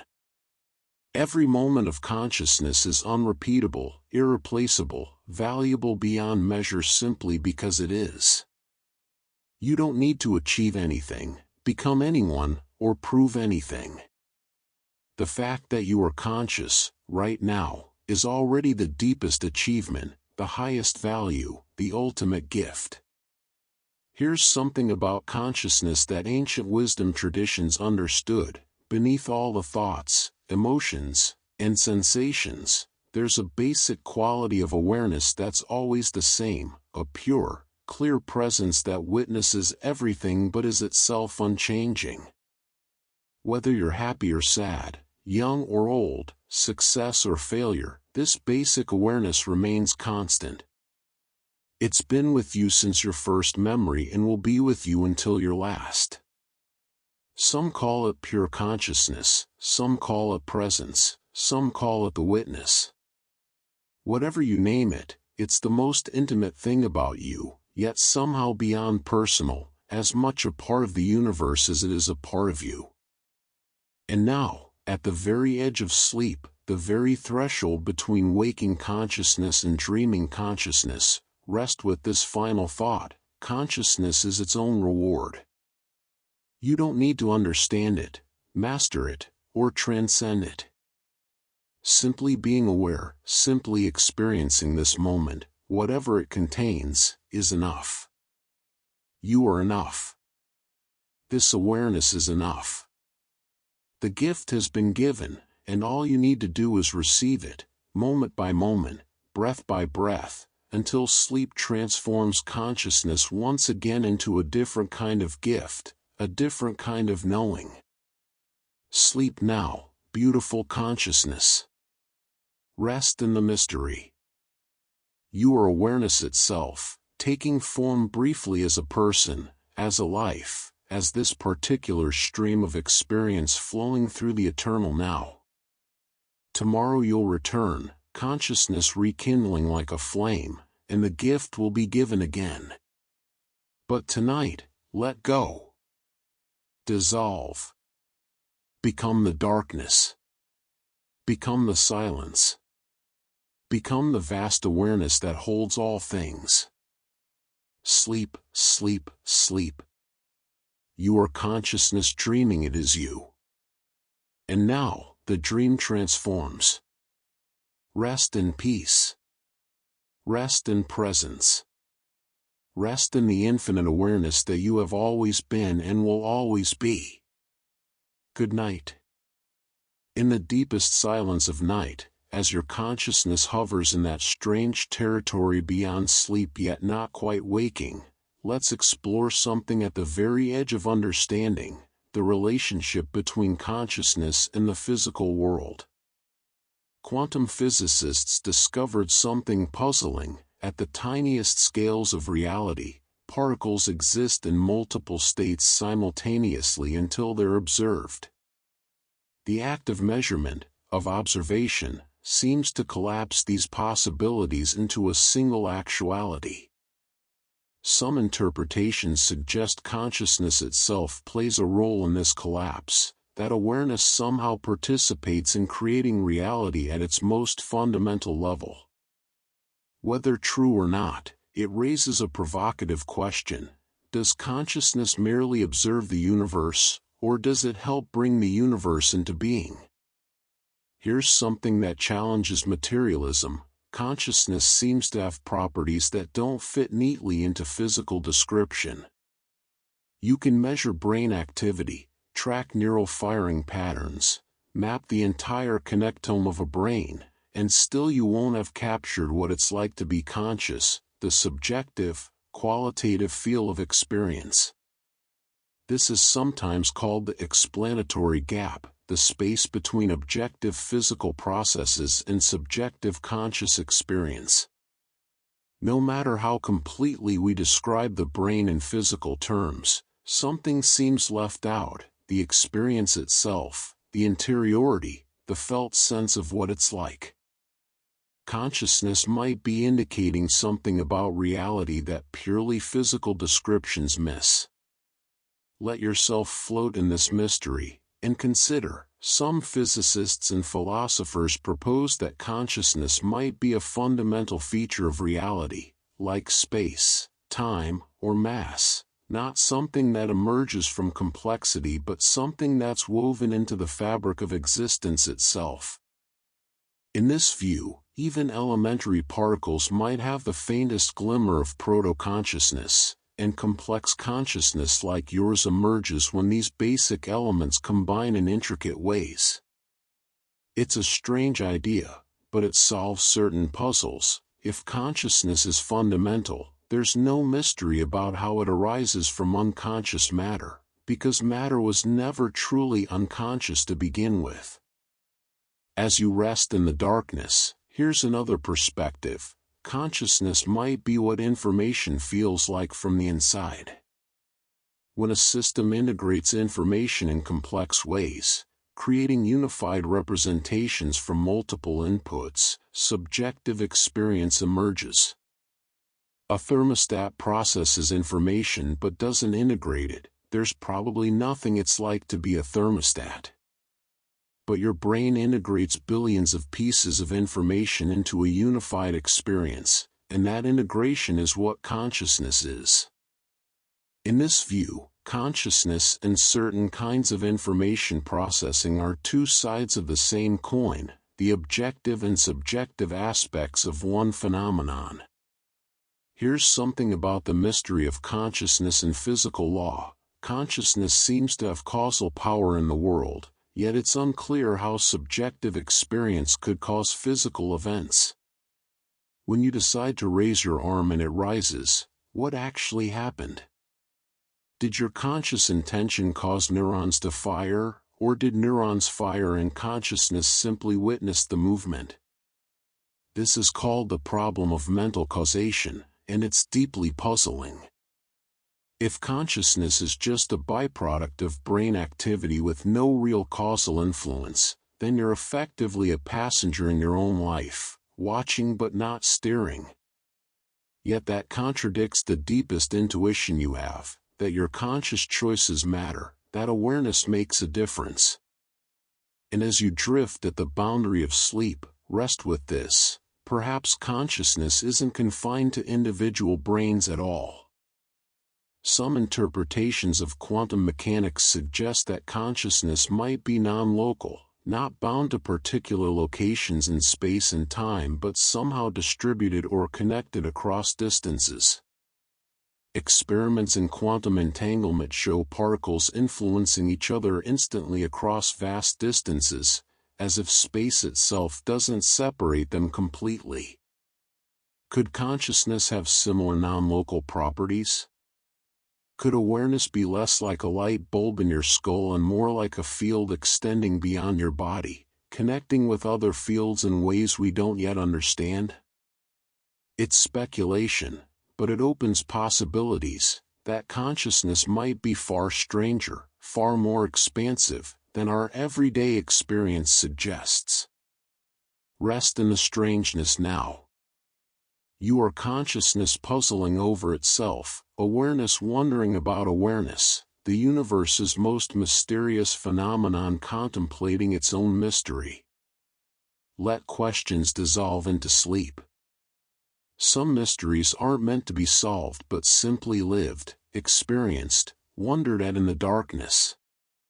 Deep in the night's embrace, your awareness barely flickering now, let's explore one of consciousness's most intimate aspects, the specific character of your experience.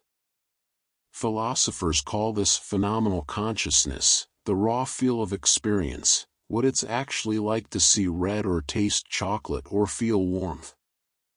And here's what's remarkable, there's no way to know if your red looks like my red, if your pain feels like my pain. We can agree that we both see red when looking at a rose, but the actual quality of redness you experience might be completely different from mine. This is the problem of inverted qualia. Maybe your internal color spectrum is inverted from mine, or entirely different, and we'd never know. Your consciousness has a texture, a flavor, a particular way of experiencing that belongs only to you and can never be compared to anyone else's. Here's something that deepens this mystery: you can't even describe qualia in terms of anything else.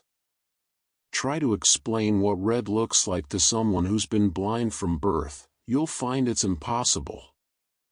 You can describe wavelengths of light, you can compare it metaphorically to heat or anger, but you can't convey the actual experience, the redness of red itself. Qualia are irreducible, ineffable, knowable only through direct experience. This suggests that consciousness contains information that can't be transmitted through language or any other symbolic system. Some aspects of your inner life are forever private, forever untranslatable. Let yourself sink deeper, and consider this: your conscious experience is always perspectival, it's always from a particular point of view, a particular location in space and time, a particular body. You can never experience the world from nowhere, from an objective God's eye view. Even when you try to be objective, you're still experiencing from the subjective position of someone trying to be objective. This first-person perspective is built into consciousness so fundamentally that it's hard to imagine awareness without it. To be conscious is to be someone, somewhere, experiencing from a particular vantage point. Consciousness always has a fromness, an irreducible subjectivity. As you hover at sleep's edge, here's something about the richness of experience: your consciousness right now contains far more than you can attend to or report. When you look at a scene, you have a sense of seeing the entire vista, all the colors and shapes and details simultaneously present. But when scientists test what people can actually report from a briefly glimpsed scene, it's surprisingly little. This suggests there's a distinction between phenomenal consciousness, the rich, full experience you're having, and access consciousness, the small portion you can think about and report on. You're conscious of far more than you're conscious that you're conscious of. There are depths to your experience that remain below the surface of explicit awareness. Here's a truth about consciousness that challenges common assumptions: experience isn't copied perfectly into your brain from the outside world. Instead, your consciousness is constantly predicting what it expects to experience, and sensory input mostly just confirms or corrects these predictions. You're not passively receiving the world, you're actively generating your experience from the top down, using sensory data more like hints or clues than like the experience itself. This is why expectations shape perception so powerfully, why you see what you expect to see, why optical illusions fool you. Your consciousness is creative, not receptive. it's painting experience onto the canvas of awareness using sensory input as guidance but not as the paint itself. And as sleep finally deepens completely, rest with this, the particular quality of your conscious experience, what philosophers call your phenomenology, is the most real thing about your life. Everything you know, everything you value, everything that matters to you comes through the filter of your subjective experience. The objective world might exist independent of consciousness, but you only ever meet it through awareness. The redness of red, the painfulness of pain, the sweetness of joy, these aren't mere appearances of some more real objective properties. They're how reality feels from the inside, and that feeling is as real as anything can be. Your subjective experience isn't a distortion or limitation, it's the form reality takes when it becomes known to itself. Dissolve into pure experience now. Let the specific character of your awareness fade into sleep's different phenomenology. Soon you'll experience dream qualia, colors that don't exist in the waking world, sensations impossible in physical reality. Your consciousness will paint new worlds with different textures, different feelings, different qualities of experience. Rest in the kaleidoscope of subjective reality. In this profound stillness, consciousness dimming like the last stars before dawn, let's explore how your awareness weaves together the senses. Right now, even in near sleep, your consciousness is performing something miraculous, multisensory integration. When you experience the world, you don't have separate streams of sight, sound, touch, smell, and taste running in parallel. You have a unified experience where all senses blend seamlessly. When you watch someone speak, you automatically integrate the sight of their lips moving with the sound of their voice, creating a single coherent experience. Your brain does this so perfectly that when visual and auditory information conflict, like in dubbed movies, you experience the ventriloquist effect, where the sound seems to come from the moving lips even though it doesn't. Consciousness is a master integrator, weaving separate sensory threads into unified experiential tapestry. Here's something fascinating about sensory consciousness. Your different senses don't operate at the same speed, yet you experience them as synchronized. Light travels faster than sound. Visual processing happens faster than tactile processing, yet when you see someone clap their hands across a room, the sight and sound feel simultaneous. Your consciousness delays the faster signals to match the slower ones, creating temporal binding, the illusion that everything is happening at once. You live in a carefully synchronized simulation where consciousness has edited out the lag times, the processing delays, the inherent asynchrony of reality. Your experience of simultaneity is constructed, a gift of consciousness that keeps your world feeling coherent and unified. Let yourself drift deeper, and consider this. Some people experience synesthesia, a crossing of sensory streams where stimulus in one modality creates experiences in another. For synesthetes, numbers might have colors, sounds might have tastes, musical notes might have spatial locations. This isn't metaphorical, they genuinely experience. For instance, the letter A is inherently red, or the note C is positioned in space. Synesthesia reveals that sensory boundaries in consciousness are more fluid than they seem. The separation between seeing and hearing, tasting and touching, these might be conventional arrangements rather than absolute necessities. Consciousness could potentially map experiences in countless different ways. As you hover on sleep's threshold, here's something about the varieties of sensory experience. Your consciousness includes senses you rarely think about. Beyond the traditional 5, you have proprioception, awareness of your body's position in space, how your limbs are arranged without looking. You have vestibular sense, awareness of balance and spatial orientation, whether you're upright or tilted. You have interoception, awareness of internal bodily states like hunger, thirst, heart rate, breathing. These hidden senses contribute constantly to your conscious experience, creating the felt sense of being embodied. Without them, consciousness would be radically different, a mind floating unanchored rather than awareness rooted in flesh and physical presence.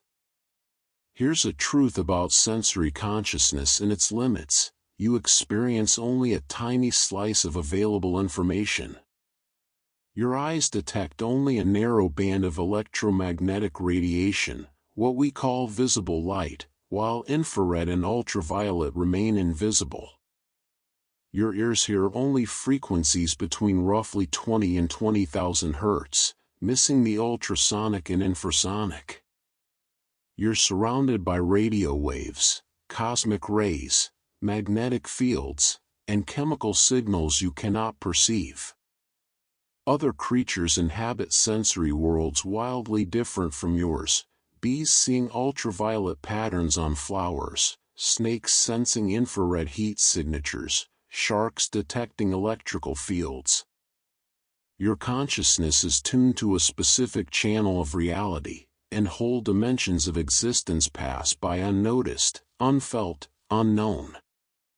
And as sleep claims you fully, rest with this: despite these limitations, your sensory consciousness is perfectly calibrated for your form of life. You don't need to perceive radio waves or ultrasound because they're not relevant to human survival and flourishing. The particular band of reality your consciousness accesses is exactly the band you need. Your awareness isn't showing you objective reality, it's showing you useful reality, the aspects of existence that matter for a creature like you. Consciousness is pragmatic, not encyclopedic. It reveals what serves you, what keeps you alive, what allows you to thrive. And in that selective revealing, in that particular window onto existence, you find everything you need: beauty, meaning, connection, the felt sense of being alive in a world rich with sensation. Rest in your senses now, even as they fade into sleep's dimmer awareness. Your body continues sensing temperature, pressure, position, but consciousness releases its grip on interpretation. The sensory symphony quiets, instruments falling silent one by one, until only the deepest notes remain, the bass tones of existence too low and slow to hear but always present, always vibrating through the darkness. In the deepest darkness before dawn, consciousness like a candle flame guttering in still air, let's complete this circle by returning to where we began, the simple miracle of awareness itself. Every night you sleep, consciousness transforms and dims. Every morning you wake, consciousness returns, rekindling like a flame. This daily cycle of awareness appearing and disappearing is so familiar you barely notice its strangeness. Where does consciousness go when you sleep? Where does it come from when you wake? These questions have no simple answers, but the pattern repeats: consciousness emerging from unconsciousness, light from darkness, awareness from the void, every single day of your life. You are consciousness practicing its eternal rhythm, dying and being reborn in miniature with each sleep-wake cycle. Here's something profound about this cycle: you can't remember the moment you fall asleep or the moment you wake.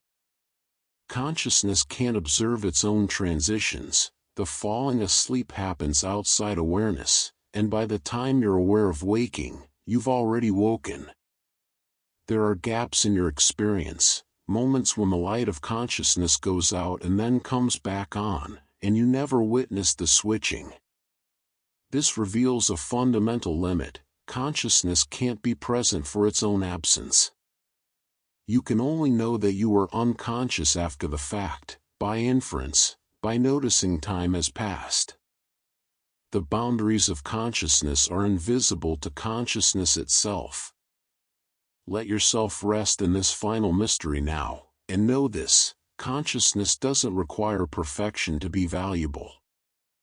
Your awareness is often foggy, distracted, unclear. You misperceive, misremember, misunderstand. Your consciousness is limited, fallible, riddled with biases and blind spots. And yet it's precious beyond measure, not despite these limitations but including them. Imperfect consciousness is still consciousness, still the miracle of being aware, still the universe knowing itself even if imperfectly, even if partially. You don't need to improve or perfect your awareness to justify its existence. The simple fact of experiencing, however flawed, is already complete, already whole, already enough.